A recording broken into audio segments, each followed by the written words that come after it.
Um, he had me beat. I thought he was gonna go to the hole. He pump faked it, and he side dribbled. And I was like, oh, he's just gonna try to shoot in my face. So I went for the steal and got a hand on the ball, and I deflected it on the way up. I think he thought he was gonna get fouled, but not today.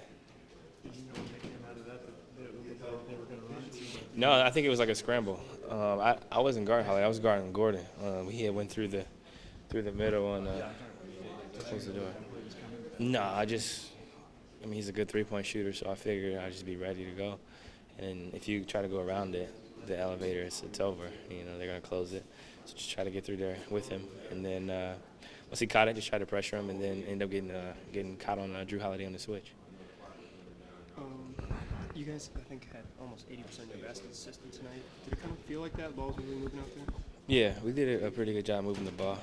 They did a great job of hedging a lot of hard hedges and not leaving us until we passed. So just trying to find the right guy, trying to get the ball to the second side of the floor. And I think guys made a good job of making the right decision, when to shoot, when to pass. And Mason and them, we put them in pretty good positions to succeed tonight. What does it do for you when Gerald has a big game like he did? It's good. It makes the game easier. Obviously, it's good for him. He hasn't gotten a lot of game experience this season just because of the injuries and stuff. Obviously, he's a veteran player and understands it, but having to miss the whole summer and a lot of the preseason, I'm sure it's good for him to get as much game experience as possible to get that hip loose. You feeling more comfortable playing with him? Yeah, I'm comfortable playing with anybody, especially a guy that understands the game. Like I said before, he knows where his spots are. We know kind of where his spots are as we continue to progress through the season. And defensively, he's obviously leaps and bounds ahead of a lot of people in terms of understanding, positioning, understanding, help side and things of that nature. That third quarter stretch there, you were really facilitating things. You had a couple lobs. Yeah. Was that by design or was that something you were doing? I was just taking what the defense gave me. I was just trying to be aggressive, turn the corner a lot of times.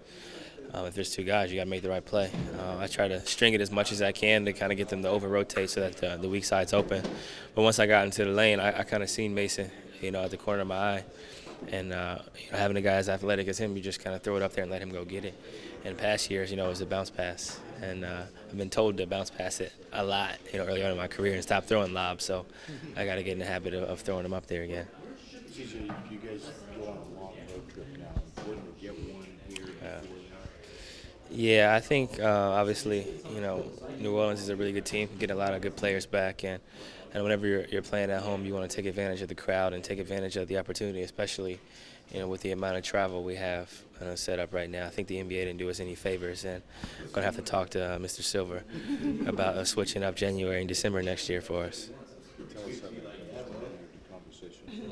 I'm going to be like, hey, it's unfortunate we weren't able to take the foreign tour in the preseason this year.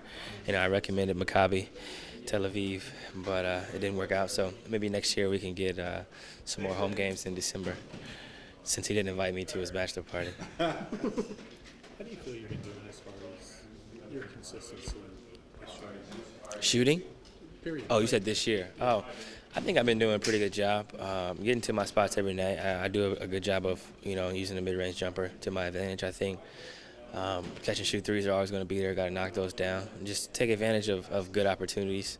My paint finishing has been terrible this year, so got to do a better job of finishing in the lane and using floaters and using that stuff. But besides that, I'm getting the shots I want, the shots I've worked on my entire life. So, each night I'm comfortable. And how about beyond shots? Ball handling, Yeah, I feel right at home. I've worked on a lot of stuff over the course of my career, and it's just all coming together slowly. Obviously, you can always get better defensively. You can always get better some turnovers that you shouldn't get. But when you're being aggressive, you're trying to make plays for yourself and others, things are going to happen sometimes. But it's more about not throwing the ball to the other team and starting a fast break. I'd rather throw it out of bounds, you know what I mean, or just dribble out of bounds and throw it and then initiate a fast break.